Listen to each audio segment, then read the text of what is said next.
Bruegel, o maior artista flamengo do século XVI, viveu de 1525 a 1569. Pouco se sabe da sua vida. Ainda Karel van Mander, outro pintor flamengo, tenha tentado traçar a sua biografia. Viveu durante o pleno florescimento renascentista das cidades flamengas, mas ao contrário dos pintores da época, elege como temática preferida o universo das pequenas aldeias rurais e a sua cultura marcadamente medieval. Terá começado a pintar tardiamente. O seu primeiro quadro data de 1553. Segundo Van Mander, era um homem tranquilo, educado, que falava pouco, embora gostasse de se divertir, assustando as pessoas com as histórias de fantasmas e ruídos sobrenaturais. A Bruegel interessavam para a elaboração pictórica os temores e as fantasias humanos, a morte que os rondava, a felicidade com que sonhava e a guerra que os destruía. As suas fontes assentavam nas tradições culturais da sua terra, no folclore medieval, nas experiências concretas do cotidiano do seu povo que tentou retratar nas suas pinturas. O jogo, a festa, o prazer, as aldeias, a natureza, as cenas campestres, assim como as multidões. Da sua pintura emerge dinamismo, a impressão de movimento, da força humana. De Hieronymus Bosch herda o gosto por temáticas escatológicas, figuras grotescas, o homem na balança do destino, entre o bem e o mal.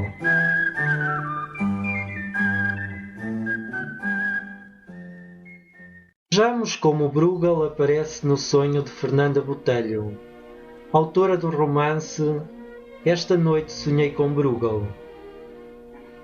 É ainda jovem, de beleza apenas ressentida, um tanto rústico, porém sem nada de grosseiro. As próprias mãos, grandes e bem rematadas, sugerem vigor, segurança e ternura.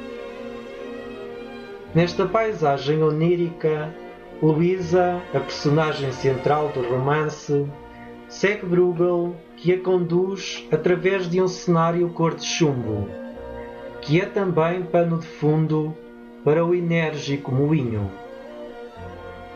Luísa refere de seguida que Bruegel parece fascinado, cerra os olhos por vezes, para recordar a paisagem ou para a reinventar.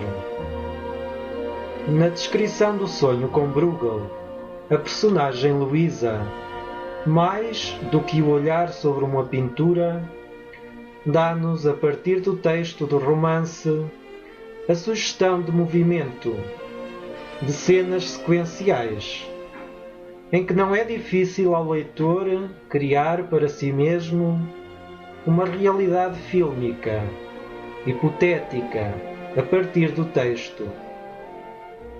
Seja em Fernanda Botelho, seja no filme O Moinho e a Cruz, Bruegel surge mais como homem filósofo do Renascimento do que como pintor. Isto não em detrimento do seu valor como artista, mas explorando o fascínio que a sua pose de sapiência e reflexão sobre a condição humana transmite a quem com ele trava conhecimento no plano ficcional. É admirável a coincidência entre o que se passa no sonho de Luísa com os quadros do filme O Moinho e a Cruz, quando Bruegel dialoga com o seu mecenas. A fisionomia marcadamente moral e filosófica transparece tanto no romance como no filme. Também no Moinho e a Cruz estamos debaixo de um céu cor de chumbo. e é Bruegel que comanda o nosso olhar sobre a realidade. Através das suas palavras, tenta dar a entender ao leigo como a complexidade da elaboração das suas pinturas se cruza com a reflexão moral dos quadros, naturais e humanos, que procura retratar. Surge a voz de Bruegel no romance, confidenciando a Luísa que ele próprio habita os homens e as suas angústias, e delas se apropria, porque também são dele, de Bruegel. Palavras estas que o biógrafo poderia ter escrito, assim como ouvidas do próprio pintor, e palavras que Bruegel poderia também ter pronunciado nos diálogos do filme O Moinho e a Cruz.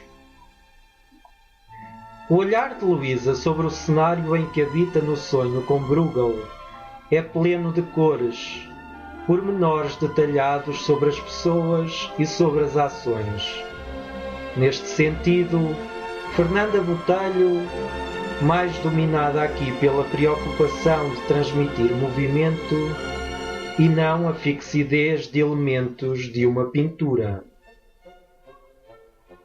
O dinamismo dos quadros de Bruegel absorve-a e fala sair da tela para a realidade do texto ficcional. Refere os cavalos sem freio, moinhos de vento agreste, entre os clamores da multidão, a festa, carmesim de entusiasmo, aglutinada em plena praça. No romance são-nos transmitidas as motivações interiores da pintura de Bruegel. Diz o pintor a Luísa: Deus existe, visto eu acreditar que Ele existe. De outra forma, a beleza seria um absurdo e a maldade intolerável.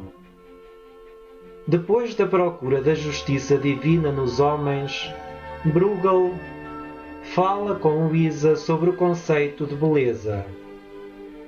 Como são belos e horrendos. Luísa não compreende. Isto é horrível. Como é possível que os aches belos? Referindo-se aos homens das tabernas, bebendo a fresca e espumosa cerveja, às loiras e carnudas criadas, aos que se babam de espuma e gordura, assim como aos mendigos, estropiados, pernetas e cegos.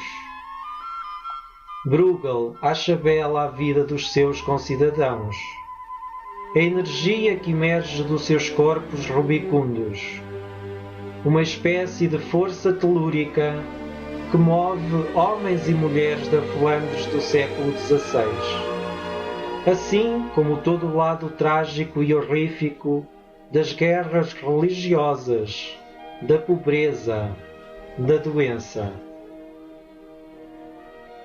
No romance há referências a visões de Luísa sobre pinturas de Bruegel, visitando para isso o museu em Antuérpia. Temos claras referências a pinturas de Bruegel, como por exemplo A Queda dos Anjos Rebeldes, A Dança, O Banquete da Boda, Os Mendigos ou Dieu Rie. Há ainda referências visuais aos estropiados, às alvas coifas, as faces rosadas, os camponeses fortalhaços, as criaturas pançudas, com virgínios aventais, a vida impoluída e farta dos campos da Flandres. A personagem Luísa repele as imagens de gente voraz, gente grotesca, todos eles bichos saídos do mesmo ventre hipertrofiado e monstruoso da terra, sem alma que os transcenda. Contudo, a paisagem psicológica das obras de Bruegel serve como filiação que a personagem Luísa nunca teve, através das figuras materna e paterna. Refere Luísa: onde, em mim, a truculência que descubro em Bruegel e na raça da minha mãe, que dela degenerou, privando-me da herança. Não sinto no corpo os apelos da rude terra. Possuo uma visão intemperada. E essa visão é tudo o que tenho das terras e das telas de Bruegel. Comilões e beberrões, alegrotes, estropiados e inválidos, e enjeitados, e também loiras e robustas amazonas. Lamenta-se por não possuir na sua vida a explosão de fertilidade ou do seu desejo, que transborda da pintura bruegeliana. Através de Bruegel e da criação de um mundo paralelo que decorre da linha cronológica do romance, Luísa recita, como ela própria diz, o monólogo da sua confusão, à espera que Bruegel a elucide sobre os seus demónios, ao passo que este se esforça em vão por reencontrar a personagem e com ela percorrer os séculos de retorno, até que os dois coincidam. Diz noutra passagem: o silêncio do museu é o silêncio da minha infância. Mas há aqui uma claridade inexistente lá. Nesta busca de identidade, Luísa pode concluir: sou a figura no quadro que recebe a luz de fora, a quem contam a memória.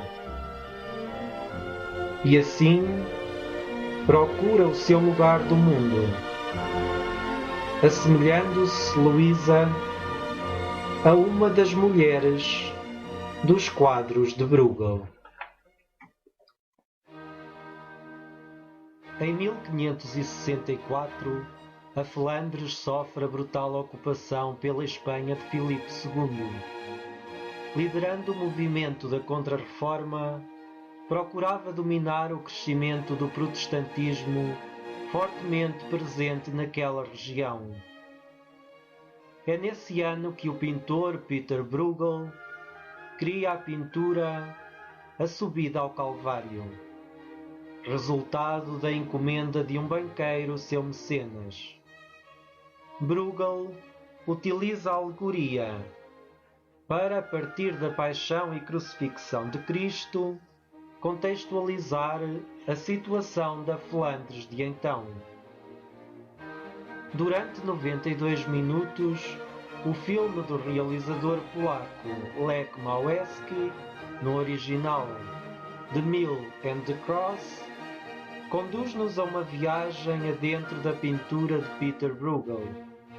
Charlotte Rampling, Michael York e Rutger Hauer, no papel do pintor flamengo do século XVI, enobrecem o elenco do filme.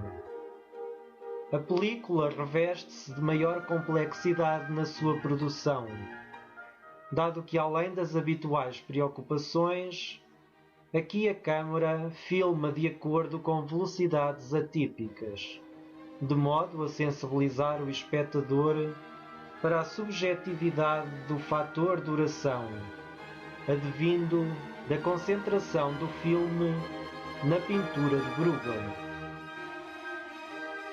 Este trabalho cinematográfico demonstra como a pintura encerra em si o movimento e o dinamismo cinematográfico em potencialidade, assim como o cinema contém momentos estáticos. chama a nossa atenção para a decomposição visual, presente na pintura e no cinema, de forma que podemos dizer, de certo modo, complementares.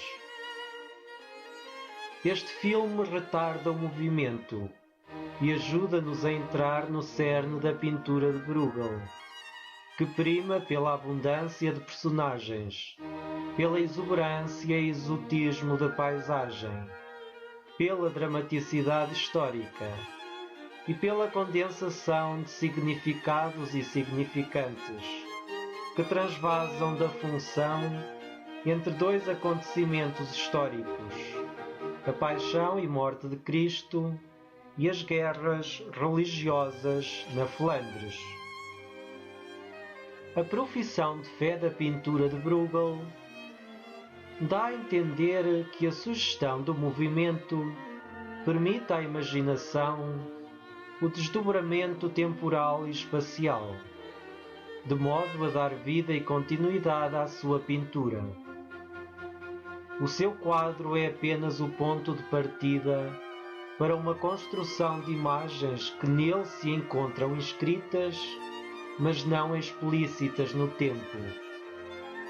O diálogo de Bruegel foi e é intenso entre artista e apreciador da pintura, construído no convite ao desafio da inserção dentro da própria pintura.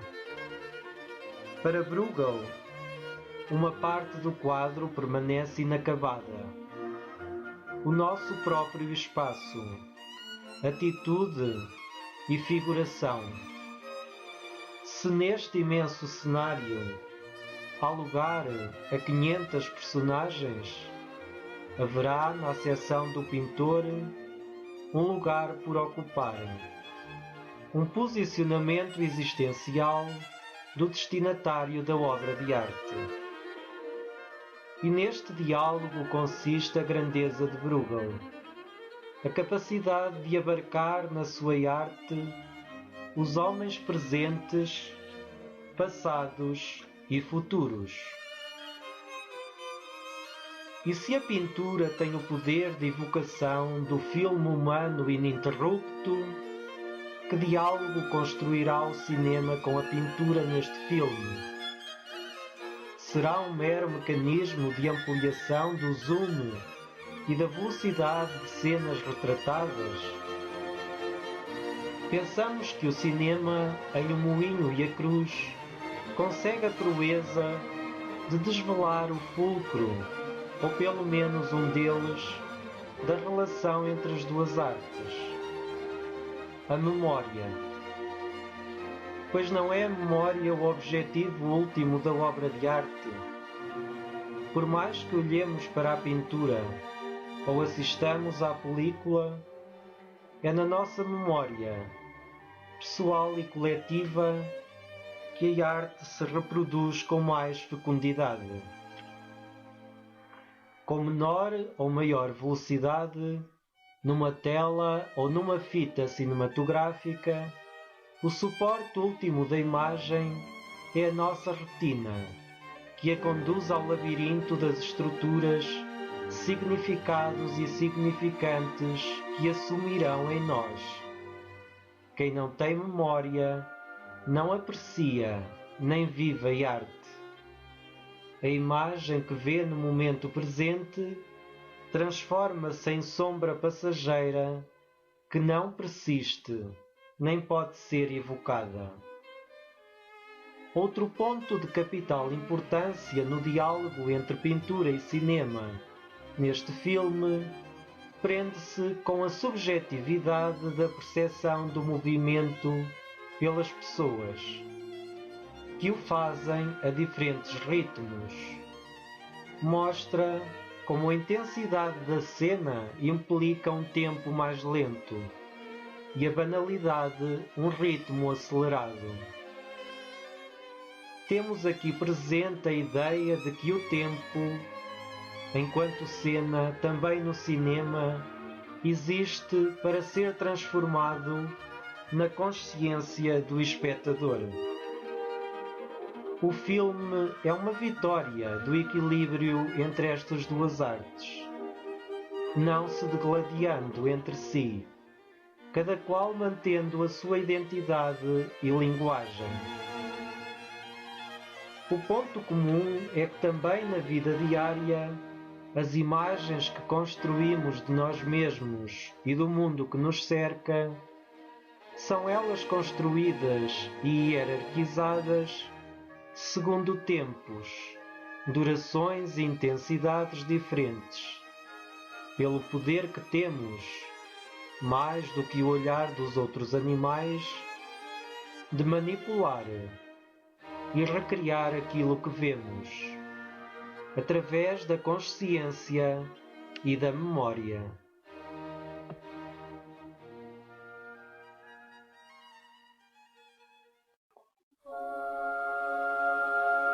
No entender de Bruegel, a paixão do homem na história repete-se.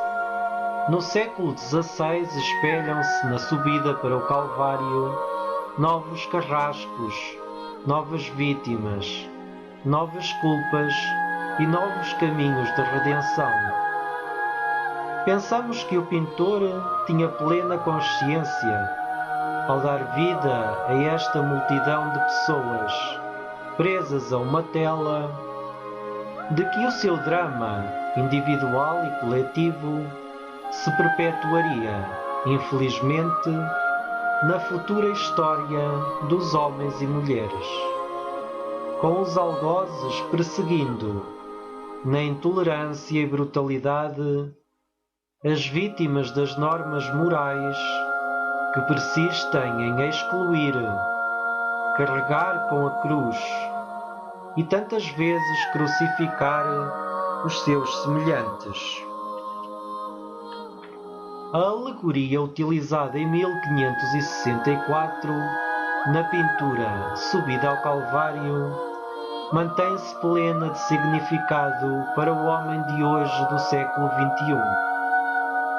À distância de 500 anos de Bruegel, permitindo-lhe, como espectador e ator desse imenso cenário metavisual e cósmico, saído do pincel de um renascentista flamengo, ver-se ele próprio retratado na tela e confrontado com o ponto central do quadro, o homem que cede ao peso da cruz, um homem sem rosto, que passa despercebido e, no entanto, é o centro da pintura. Acima de cada um deles, personagens da pintura, e acima de cada um de nós, o moinho, com as pás do tempo girando, onde habita uma figura divina que, na opinião de Bruegel, encarna a justiça, a liberdade, a paz e a fraternidade. Todos estes elementos compõem um quadro que pintor algum conseguiu até hoje concluir.